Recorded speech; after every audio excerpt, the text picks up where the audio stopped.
Y de ahí viene un hecho que es absolutamente extraordinario y un personaje maravilloso, un personaje extraordinario, salido de contexto. Se llamaba Matías Sindelar. Claro, delantero. El delantero austriaco que es considerado el mejor jugador en la historia del fútbol austriaco. Este hombre tenía un apodo muy particular, dos apodos, pero yo creo que hay que mencionar el primero, y es el Mozart del fútbol.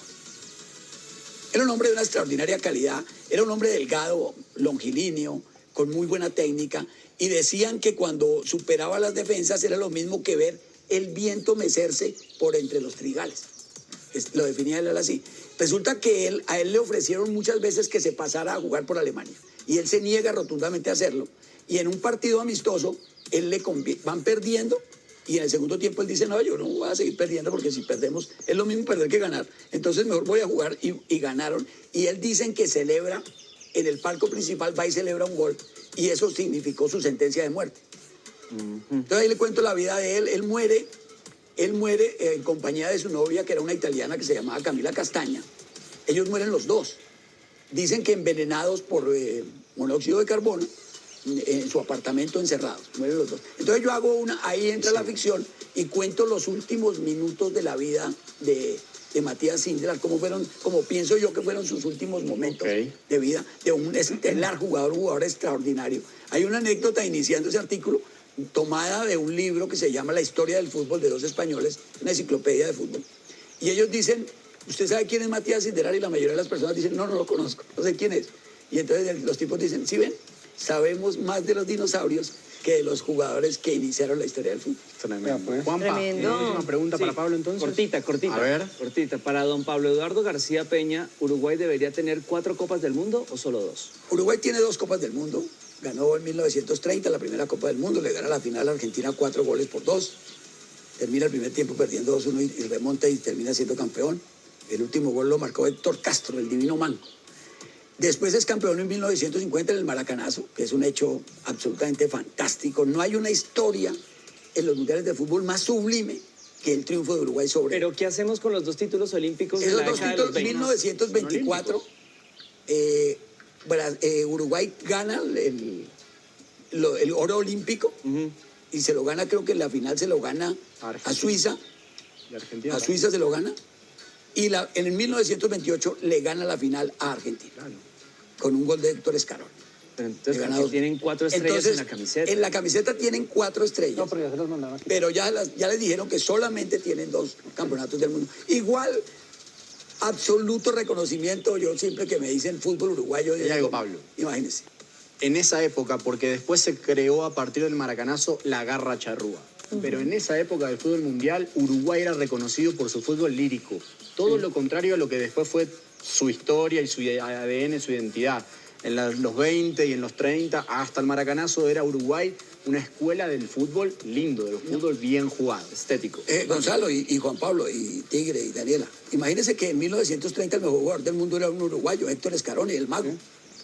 En 1950, el gran volante de la selección uruguaya era Juan Alberto Schiaffino, el Pepe Schiaffino, que es considerado el mejor jugador extranjero en la historia para algunos italianos, de la historia del Milan. Le decían el radar. Cesare Maldini, que fue técnico de la selección italiana y que fue jugador del Milan durante muchos años, el papá de Paolo Maldini, dice que nunca en su vida vio jugar un jugador más talentoso que el Pepe Schiaffino. Entonces Uruguay, lo que dice Gonzalo es cierto. A mí no me digan que es que Uruguay ganó porque la garra, no, siempre tuvo buenos jugadores. Julio Pérez, el volante 8 de la selección uruguaya de 1950, Julio Pérez, si ustedes miran los videos que existen de ese mundial, van a encontrar que Julio Pérez recibe la pelota en la mitad del gancho y empieza a enganchar. Es tal su capacidad de doblar y cambiar el eje de su cuerpo, que Eduardo Galeano, a Fútbol y Solo Sombra, describe en uno de sus textos a Julio Pérez. Le decían Pataloca. El Pataloca. Él inicia las 2 jugadas de los 2 goles de Querido Pablo, repetimos la pregunta. ¿En cuántas ediciones de la Copa Mundial de la FIFA participó Colombia y cuáles son? No incluyan 2026 porque todavía no comenzó.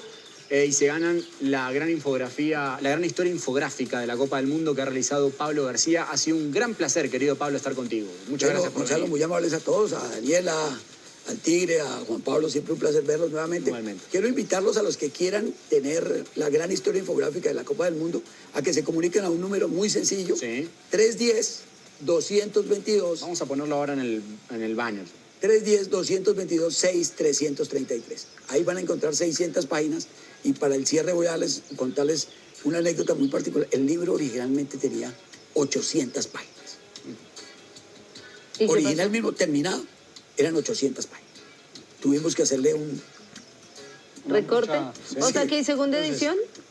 la segunda edición sale el día que termine el Campeonato Mundial, porque ahí Ok. le agregamos el capítulo completo. ¿Cómo es el número? Ah, 310 para perfecto. ponerlo ahí. 310, 222 222. 6333. 6. Aquí voy a robarles un segundo para darles reconocimiento a los diseñadores. Si su capacidad, si su talento no hubiera sido posible, son dos muchachos, uno tiene 19 años, el otro tiene 20, son egresados del SENA, una institución del Estado colombiano. Ellos diseñaron el libro, uno se llama Alejandro Navarro y el otro se llama Daniel Sarmiento.